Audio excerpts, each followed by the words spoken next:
ارسطو نے کیا خوبصورت بات کہی تھی، دنیا میں ہر چیز بہانے سے ملتوی کی جا سکتی ہے لیکن تقدیر اور موت کو کوئی بہانہ نہیں ڈال سکتا۔ پاکستان میں بھی ساری طاقتیں یہی کوشش کر رہی ہیں کہ کسی طرح انتخابات اپنے وقت پر نہ ہوں، مگر ان سب حالات کے باوجود مونس الہی نے اپنا وعدہ پورا کر دکھایا۔ پرویز الہی نے بالآخر اسمبلی تحلیل کرنے کی سمری گورنر کو بھیج دی ہے۔ گورنر پر لازم ہے کہ سمری پر دستخط کر دیں ورنہ 48 گھنٹے میں اسمبلی خود بخود تحلیل ہو جائے گی۔ پنجاب اسمبلی تحلیل کی سمری بھیجنے کے 2 روز بعد خیبر پختونخوا اسمبلی تحلیل کی سمری صوبے کے گورنر کو بھیجی جائے گی۔ اس طرح دونوں اسمبلیوں کے انتخابات 90 روز کے اندر ہوں گے۔ سوال یہ ہے کہ کن لوگوں کا نام نگران وزیر اعلیٰ کے طور پر دیا جا سکتا ہے۔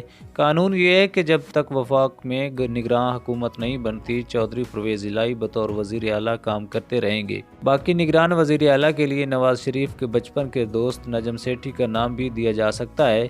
دوسرا نام کسی ٹیکنوکریٹ کا بھی ہو سکتا ہے، جیسے شبر زیدی وغیرہ، یا پھر ایسا شخص جس کے سر پر اسٹیبلشمنٹ کا ہاتھ ہوگا۔ یہ گیم بھی عمران خان کو سوچ سمجھ کر کھیلنی ہوگی، شاید انہوں نے تیاری بھی کر